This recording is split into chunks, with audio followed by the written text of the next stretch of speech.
Good afternoon, listeners at home, and welcome to yet another edition of Politics, a program of the News and Current Affairs Department of the OSBC Radio 104.5 FM, Ileawiye Okebale Oshobo. My name is Adeyemi Abodeni. On Politics, today we are going to look at varieties of issues confronting the country, from politics to religion, to journalism, and so on and so forth. My guest on the program today is a man of many varieties.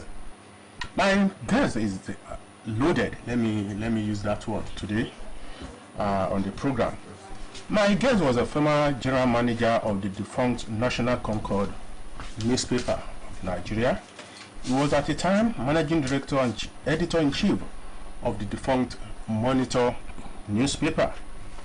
My guest was at the time the chairman Pilgrims Welfare Board, Muslim wing in Osun State. In fact, he was the first chairman of that board, going by the records. My guest was at the time a national commissioner in charge of policy, personnel management and finance at the National Hajj Commission.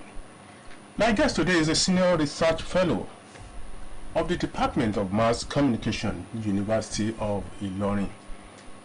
My guest is a political scientist. He studied at the University of Ibadan and University of Lagos. You will agree with me that my guest is loaded today.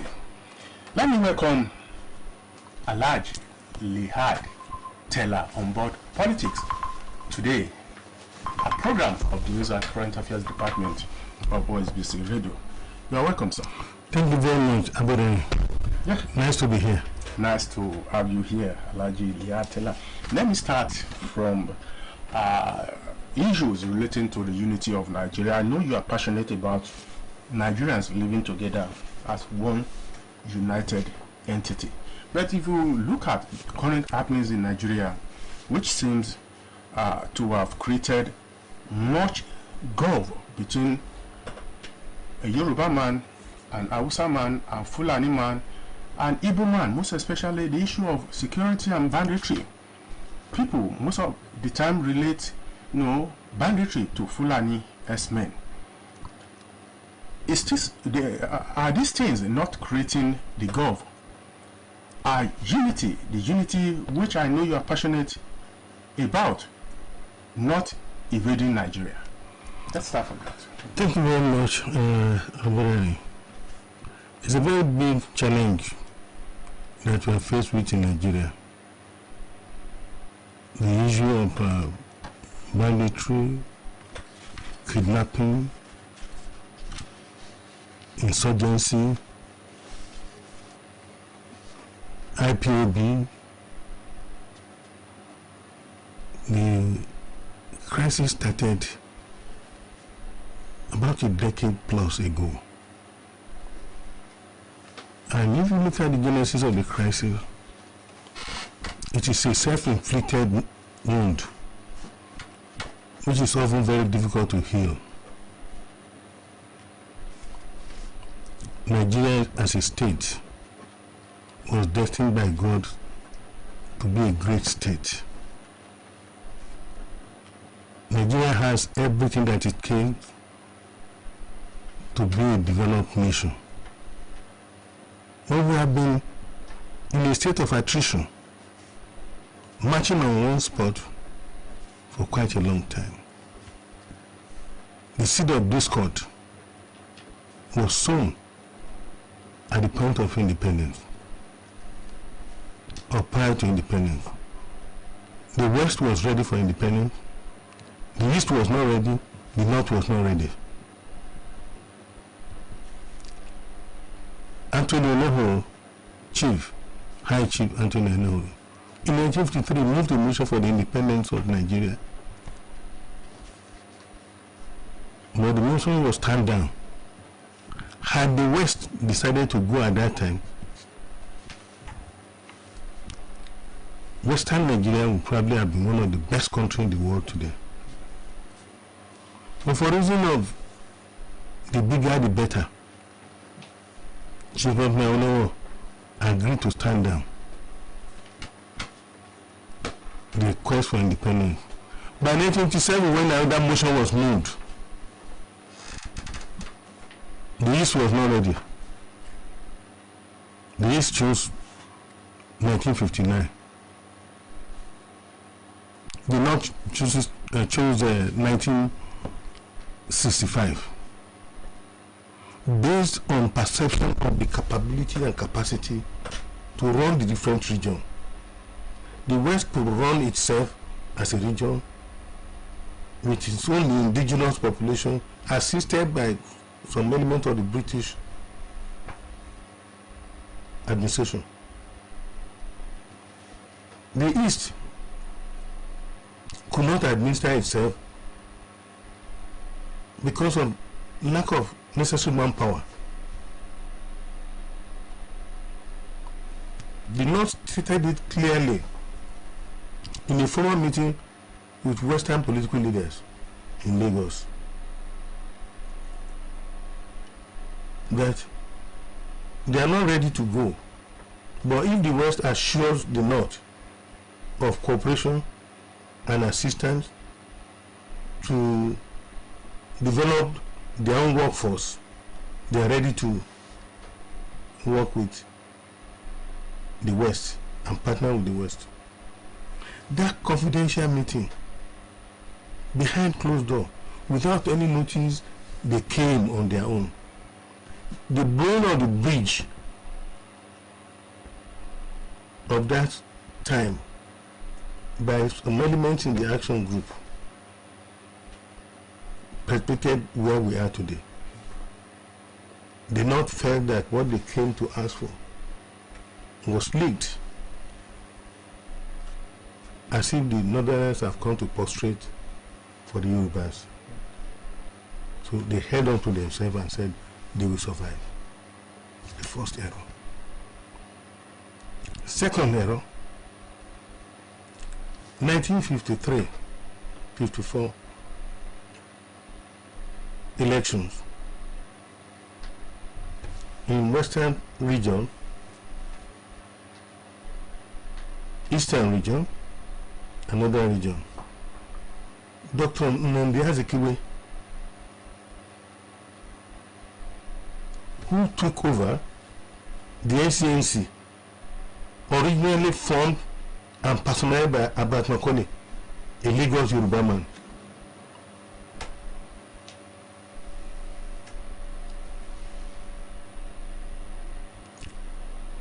One substantial seat in the Western Regional House of Assembly.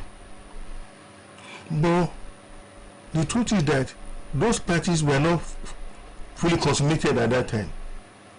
The NCNC, the Action Group, there was a Beomo Yoruba, there was the Muslim Party of Western Nigeria, led by Pawelenje. The seats were won in snippets by these various groups. So a coalition needed to be formed to form a government in Western Nigeria.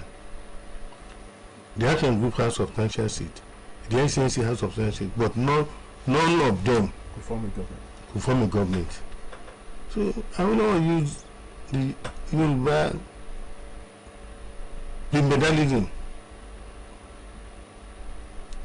to attract people to himself. Zik did one thing. Immediately after the election, he wrote a very beautiful letter congratulating all those who are elected from various groups. And those who believe that, if this man, you know, is not a Yoruba man, if he can write this beautiful letter of congratulations to all of us, then it's worth being considered as a leader. So the change was going towards it. Well, overnight, the Yoruba leaders came together to say, no. NCNC cannot come and lead, Z cannot come and lead the Western Nigerian. So before the parliament was consummated, actually, the group led by Olowo was later named Action Group, had majority. Well, the parliamentary seat is face to face, one to the right, one to the left, then the speaker and the officers of the assembly at the middle on the podium. Everybody sat haphazardly because there was no NCNC or Action Group at that time. So when the acting speaker called for division, those who are for Awolowo to the right, those who are for Zik to the left. So people started moving from one hand to the other, from left to right, from left, because they sat haphazardly. That was what was categorized as carpet crossing. There was no carpet crossing at all. No carpet crossing. So now they counted the thing. Awolowo had majority and formed the government, the interim government. Zik was aggrieved. A priori to that morning, he thought he had the majority. He left for the Eastern region. Eyoita had been penciled as premier because the NCNC in the East had majority, almost absolute majority. So when he got there, somebody vacated his parliamentary seat for 6. Eyoita, who was supposed to be the premier, was put aside. He was not even made deputy premier. It was Okada that was made deputy premier. Eyoita is from the Bibio side, Calabari Bibio side. That was a first seed of discord between the Calabari, the Bibios, and the Igbos. How the Zik alleged betrayal, but there was no betrayal. If there was betrayal at all, the betrayal happened in 1959. Oh. When they were to form the independent government of Nigeria. The Action Group offered partnership with the NCNC, and I will not bury this pride to say Zik should be the prime minister of the country. He would be honorary governor general of Nigeria. At the time of that negotiation, the power belongs to the premier. The governor general is just a ceremonial head of government. But what happened? Adino Musaya and co, who were NCNC men, thought otherwise. They were holding simultaneous meeting between the Action Group, with the Action Group and the NPC, Northern People's Congress. Adino Musaya told me in an interview, I had an interview with him in 1980 on why it happened. He said he never trusted Awu. He's an Ijebu man, I was an Ijebu man. So he preferred to go with the North. And the Igbo preferred to go with the North. So, who betrayed? They were still at the point of, Zik and now were face to face, at the point of signing the paper. When I don't know, I said he stormed him and said, Zik, please come. Give us 5 minutes. By the time he gave them 5 minutes, they took him upstairs and he signed for Governor General instead of Prime Minister. Who betrayed who? The Yoruba never betrayed the Igbos for one moment. On the other hand, on the contrary, it was the NCNC that betrayed the Action Group. I'm putting the record straight for students of political science and political history of Nigeria to countermand me. The records are there in the archives. So Nigeria became polarized right from the onset. Alaji Iliatela, can we, will I be right if I describe the marriage that brought us together, I mean the North, the East and the West together, as marriage of inconvenience, going by the analysis you have put down? Well, the leaders who had very genuine intention, the bigger, the better. But the error was the error of 1953, when the North came to have a secret agreement with the West. So the bridge of trust was blown.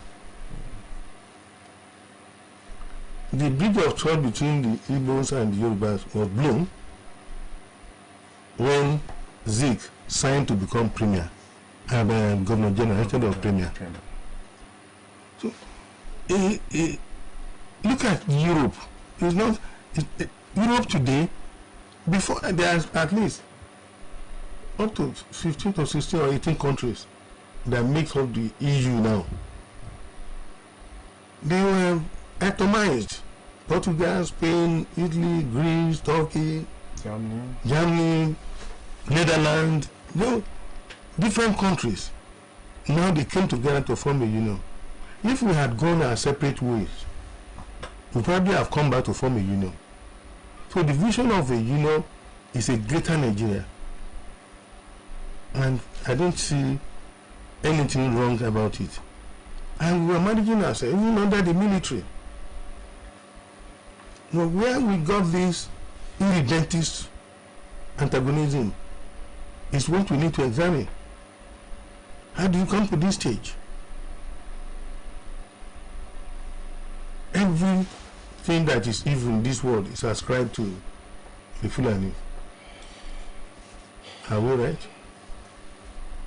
What is the population of the Fulanis in Nigeria? How organized Fulanis? How organized Hausas? I was a member of the National Population Commission Publicity Committee for 2005-2006 census. And I was assigned Taraba, Adamawa, Yobe, with the then national leader of the Nigerian Women Group as our team leader. In Adamawa, there are more than 45 tribes. In Adamawa State alone. In Adamawa State alone. In Taraba, Adamawa, there are more than 40 tribes in Adamawa itself. Taraba, the same thing. You move from Iwo to Osogbo, they don't understand each other, different languages. But because they adopted Hausa as a common language in their schools, Hausa not Fulani, Hausa in their schools, they were able to come together, understand one another, at least the political leaders, the economic leaders, the social leaders, as a common language. Hausa was common to all of them. But there are many tribes in the north that cannot speak Hausa. Too many that cannot speak Hausa as a language. It is only in Taraba and Adamawa State today that Fulani is recognized as a spoken language of the community and is backed by parliamentary law. So on the floor of the parliament of Adamawa, Fulani is spoken. Plus English, plus Hausa. It is the only state in Nigeria. Adamawa is in the periphery of Nigeria. Lamido of Adamawa, the territory of Lamido Adamawa, as is stated at a constitutional conference. 1/3 of its territory is in Nigeria, 2/3 of its territory is in Cameroon. And you see the Adamawa of the territory in Nigeria, the Adamawa of the territory in Lamido of Adamawa. You see the Lamido of the 2/3 in Cameroon, 2/3 or 1/3 of the Lamido land in Adamawa land in Nigeria. You see the Lamido. So it's king for two different, for a single community divided by the colonialist. So this tribalism began when the concept of kakakado bale fungambari kakukukuya was instilled into the mentality of the Yorubas, and it has never departed. The program is still politics, and my guest is still Alhaji Liad Tella. Looking at the current political situation in Nigeria, Alhaji Tella, will it be possible to redeem the situation, to bring back the unity that is gradually evading the country? It's very, very possible. If we can have forbearance, understanding, cooperation, and understanding our differences is better. No tribe should claim superiority over other tribe. No religion should claim superiority over the other religion. The West is using religion to divide Nigeria.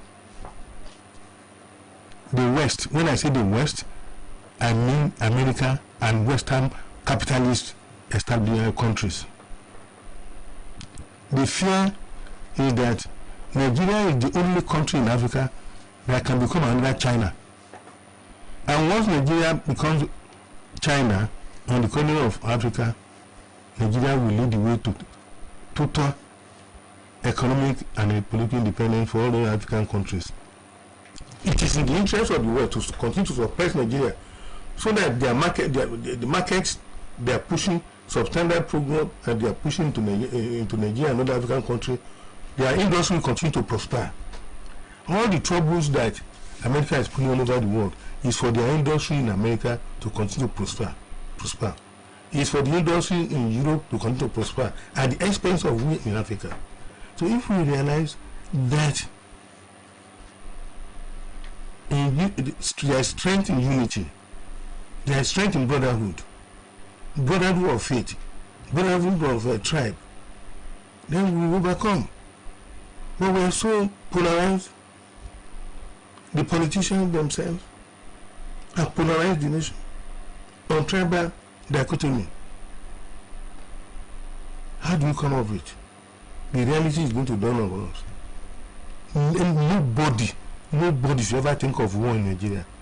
The meaning of war is danger. The meaning of war is absolute instability.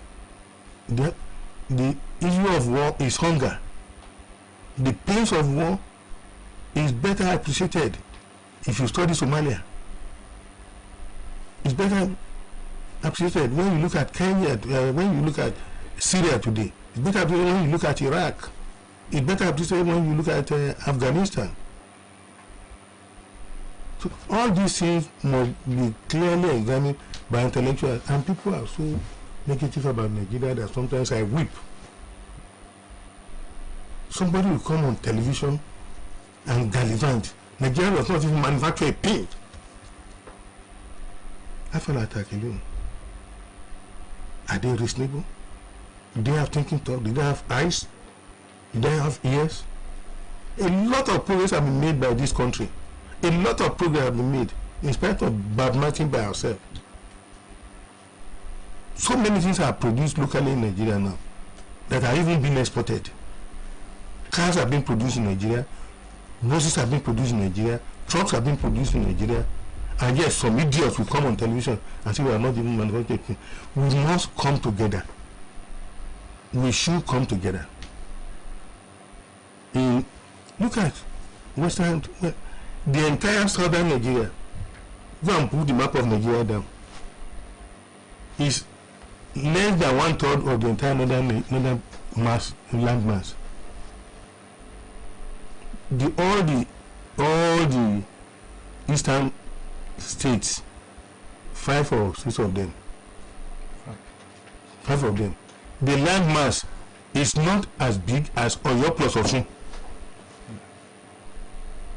So that's why you find the Igbos migrating en masse into other parts of the country. Someone is talking that can there be unity? There is already unity. Go to Osogbo now. Who are difficulty controlling commerce in Osogbo? The Igbos. We tell them to go back to their country. Will they listen to you? Which country are they going to? The Fulanis have been here for hundreds of years. Do you know the distinction between them? The progressive in Iwo land, the headquarters of the progressive in Iwo town is illegal. That means Fulani settlement. So what are you talking about?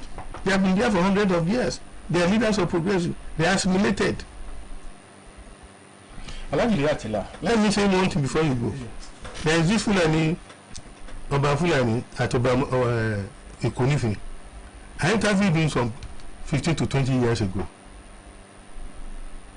And he said, Alaji Teller, as a journalist, said, Alaji Teller, if it is possible to meet God and tell God, if he's going to create me again and send me back to the world, I want him to send me to Iwo land, not to the north. So I found out, can't you reason? Can't you understand? We are interwoven already. Well, the bane of our problem at independence, you have solely laid it at the doorstep of our political leaders who sowed a seed of discord at independence. But can we rightly exonerate our religious leaders and the media from the problem currently confronted in Nigeria as a united entity? Prior to 1986, religion was not an issue in Nigeria. It was not an issue in Western Nigeria. It was not an issue in Northern Nigeria. I knew a lot of my friends and colleagues whose parents lived in the north, and they are not Christians. And they are Christians, they are not Muslims. And they enjoy scholarship of Kaduna State government, of Sokoto State government, of Kano State government, up to university level, from second to university level. There was no discrimination.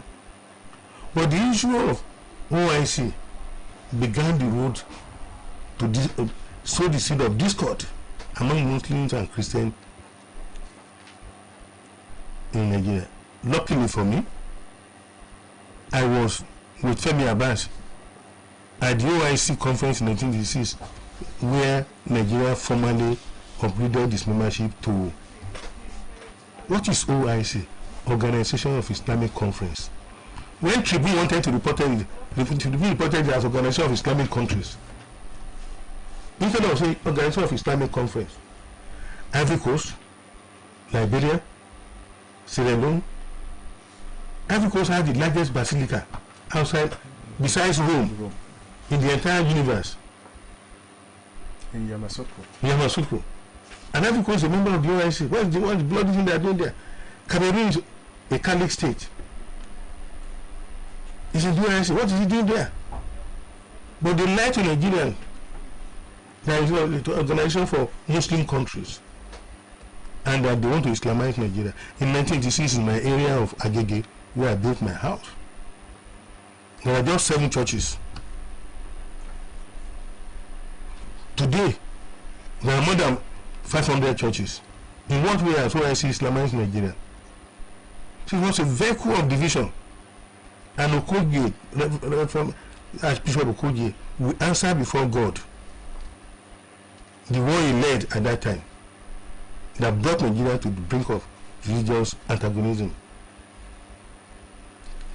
President Obasanjo, who the current can disclose in Port Harcourt, sponsored the evolution and the establishment of Christian Association of Nigeria, we also have questions to answer before God. That was the beginning of discord between Muslim and Christian in this country. Well, listeners at home, we have the opportunity of being part of the program Politics today by dialing our studio number 081-8777-5777, 081-8777-5777 to be part of the program. And my guest today on Politics is Alhaji Liad Teller. I think we have the first caller. Hello, good afternoon. Hello. Good afternoon. Please turn down the volume of your radio set or move away from it. You are here to move it. Okay. You are welcome. My question for our great listener, this person is the first of all. What happened to what you want to make it business? What does actually and Kapapa Liwa, the president, the only prime minister Nigeria joined together, and our Papa Awolowo become leader of opposition. Then this year, what happened in 1962 in Jos, when there was a president between Akitawa and Awolowo. This is not the same thing that happened between APC now. Because as I'm looking at it, like you already decided, particularly the Afghanistan. Now, some people like Adelaide try to turn the table to do as Atilobu, and they have already done this balance. Furthermore, what I think is going to happen now is that it happened again in 1979. When Easterners accused Baba Awolowo for supporting Yakubu Gowon against him. That's number 2. Finally, in 2014, Tinubu joined hands together with Buhari. Do you think what happened next is going to happen again? What I mean is that the power will shift from western side of Nigeria to eastern side of Nigeria. That is Northeast and South. That is number. Where are we going to get it? Let me take another one. Hello, good afternoon. Good afternoon. Your name, please. Hello. Please move away from your radio set, please. Hello, good afternoon. Good afternoon, sir. Yeah, your name, please. Alaji Mufuka Wadeleke, contributing from Okebale. What is your take, sir? For standard unity, without tribalism, though the issue of zoning is not constitutional, there's no section should dominate others.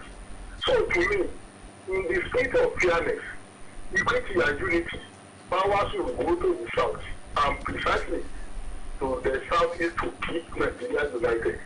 Good afternoon. Hello, good afternoon. What?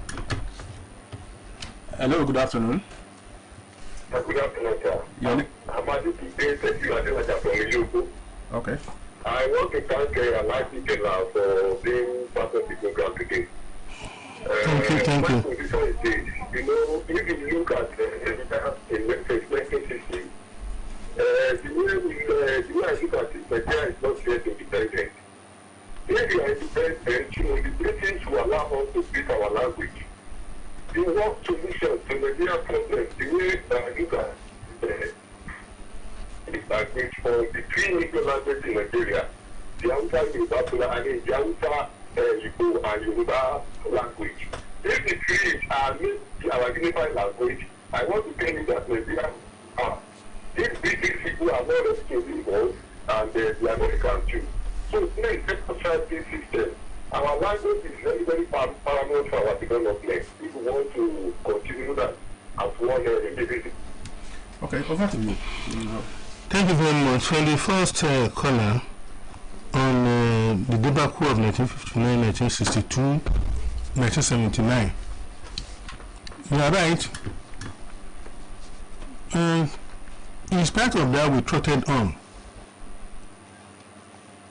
Between 1954 and 1959, Western region was like a paradise, a model for all other regions.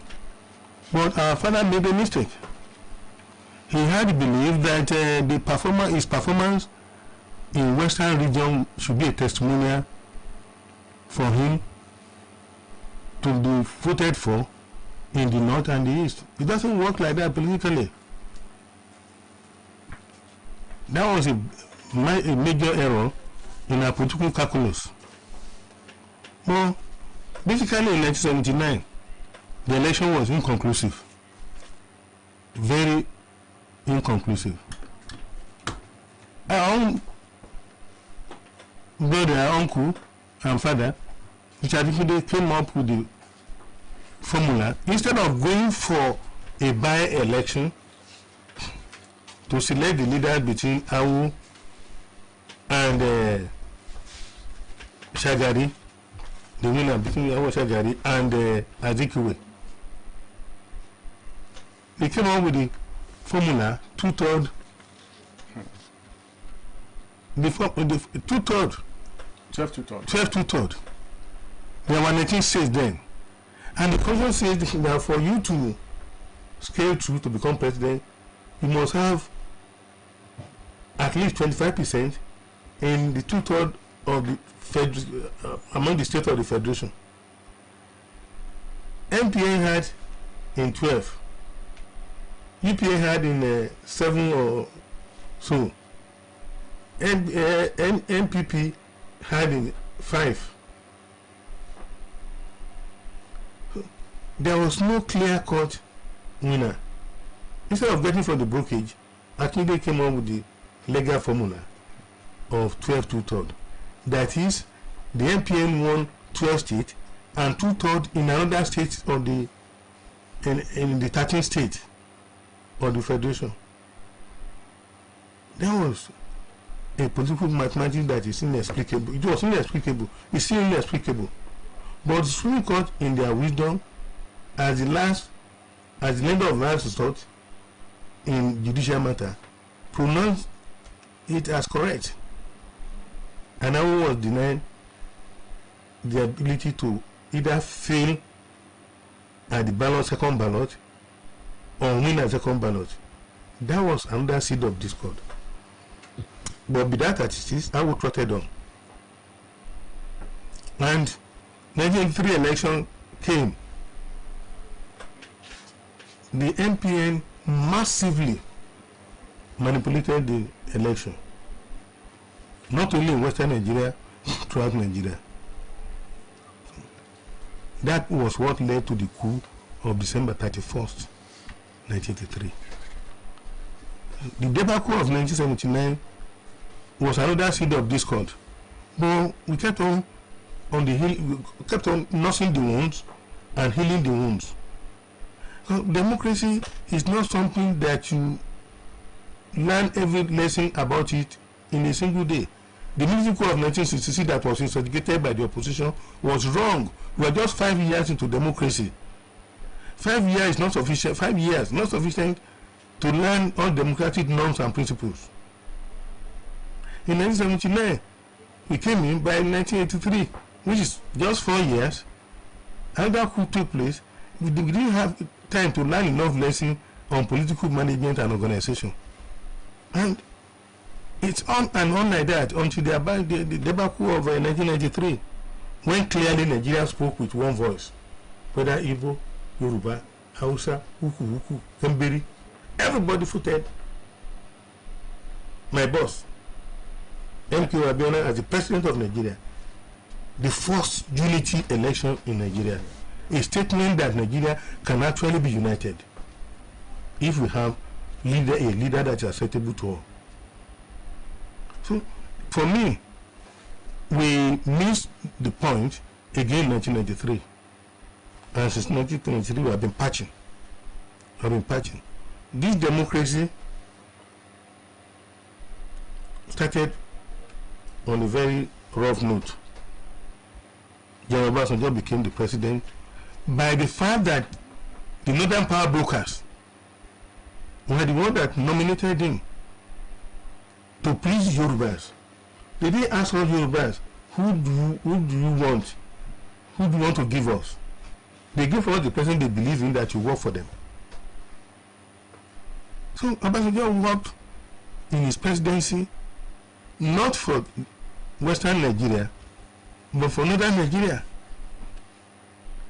I'm shocked today that he is now promoting Yoruba identity.